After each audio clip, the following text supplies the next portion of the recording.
speechless, to be honest. But we're atrocious from the first whistle to the final whistle. Never really got going. I think last season we saw it in spells, especially after lockdown, where we were slow starting and it affected our whole game. That happened again today. We were just miles off it. We've been absolutely bullied. Lindelof, in particular, at the back, absolutely bullied. Ayew and Zaha constantly looking to threat Townsend as well. And I think ultimately we deserve this result, if not even worse than this. I think we were just atrocious, like you say. And yeah, I'm worried. Absolute disgrace to a man, mate. Every single one of them. I'm not going to earmark anyone for any praise or anyone for extra criticism. We can get into minor details, mate. But at the end of the day, it's first game of the season at home. At home, the home record's gone. For one, we've got no home record now this season. We're 6 points behind Crystal Palace in the league table, mate. And I think I mentioned it before the game as I looked at Leeds scoring 7 goals already in 2 games this season. You know what I mean? Even West Brom, who got hammered today, looked like they got a little bit more. The whole problem is, mate, they look like they know what they're doing. They look like they know there's a plan and they're going to follow it to a T because they believe in the manager. I just don't know where. I said it on the 7th minute and everyone said it was being reactional, mate. Well, nothing changed from the 7th minute to the last minute. I'll start from the first minute, mate, when Lindelof moved Pogba out the way to claim a header and completely missed it. Pogba gave away 3 fouls straight away.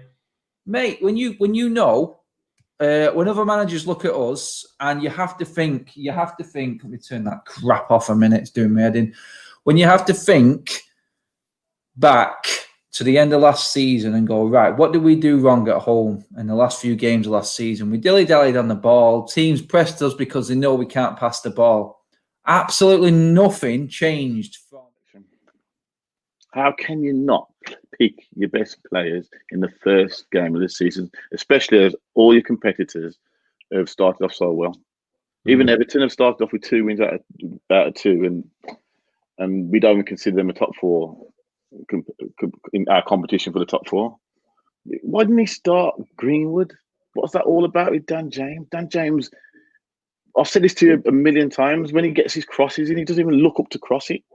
He doesn't know what he's doing. His crosses are absolutely pointless. And Scott McTominay, I've told you this before, he's not good enough. It's like we've like a Tolkien Academy player. That's all he is. I can't believe the state of this club, bruv. Like, we're sitting in a position right now. I'm vexed. There's no words for how man is feeling because we shouldn't be losing 3-1 to Crystal Palace. That's a standard. We shouldn't be losing 3-1 to Crystal Palace, but why are we losing 3-1 to Crystal Palace? Look at what the board has done to Ollie. Look at them, bruv. They're taking the fundamental liberties, bruv. It's a piss take, bruv. Man sitting here and I'm watching Liverpool sign Jota, Thiago, whoever they want. Do you see what I'm saying? Even linked to Sarr. This is a team, yeah, that won the league by a 30-point stretch. Yeah. They won. All out, they took it. Yeah. Man City strengthened. Yeah. This is all in COVID times, you know. Everton, simple Everton, bruv, have strengthened. Do you know what I mean? Let's go Arsenal.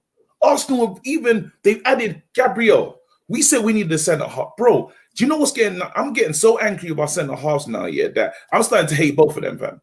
I don't care. It's got to the stage where I'm pissed, bro. Literally, I'm trying my best to hold it in. You can't play well. When that team goes on the field, it's 11 individuals. And some of the individuals have got to play well. Now, it's hard to pick. It's really hard to pick. But some of them, without any doubt, are only not playing well because everybody else isn't playing well. They're trying their best. Yeah. Anthony Marshall, he can't play well when he's playing with a complete shower, I won't swear. He's playing with a shower of dross. He can't play well because there'll be enough people on the internet saying, what did Anthony Marshall do? Make no mistake about it. At least he got the ball on the floor and passed it and held it up. Well, just basics. Yeah, basics. You know, Pogba and Bruno, the passes that they're having intercepted, and people look. If Pogba's a world-class player, I've never seen a world-class player ever have a big game as bad as that. The number of simple passes that are getting intercepted, fucking 5 and 6 yards in front of him, he's passing it straight to their players. It was so bad with stuff like that. Bruno, too many fancy passes. I mean, I said as soon as Pogba came back in the team, I said on the show that they will not operate well together. I said they might operate well together when it starts, which they did when it started, Villa, Brighton, and all that last year. It won't last, and it's finished, mate. I'm telling you, it's finished. It will not. The results have been poor. Make no mistake about this team tonight, right? I know everybody's going mad. We want another player, but it was more or less our full strength team that everybody was raving about last season. Like you can go for every single player. I think we'll do the player ratings later. Every single player was bad, mate. I can't name one player on that pitch today that did well. Donny van der Beek, maybe, even though he wasn't long enough to really assess his performance. Although he did score a goal, of course. But you go for the whole back line, all awful today. Every single one of them. If we're talking about Brandon Williams potentially becoming a backup right back to Aaron Wan-Bissaka if we get Alex Telles in, what the bloody hell is he doing not playing today then? I don't know what's going on there. Have I missed something? Maybe is he quarantining or what? I don't know what's going on. How many times do you have to see him Fosu Mensah play shit to keep starting him? I don't understand. What's the situation going on there? Harry Maguire, I know a lot of people are criticising him, and there's no doubt that he's not been playing well recently, but I think despite his limitations, he's certainly got his strengths, and a good partnership is what centre-backs are built on. And for me, if you get in someone like an Upamecano or someone along those lines who's very fast and energetic, they could potentially...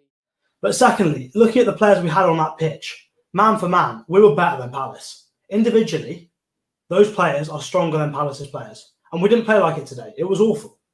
I want to see more evidence of Ole doing some sort of stuff on the training ground. I'm still asking myself, what are we doing in training every week? You look at these players, they can't play out from the back. That first half was awful.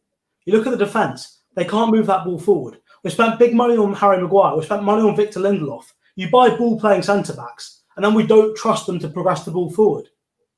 We play with them, and we still insist we drop Scotty into the back three to try and help them move the ball forward. Paul Pogba comes deep as well, where he's much less dangerous. Trust the centre-backs on the ball. Get our other players higher up the pitch, and maybe then there won't be such a massive gap in between McTominay and Pogba, and the attack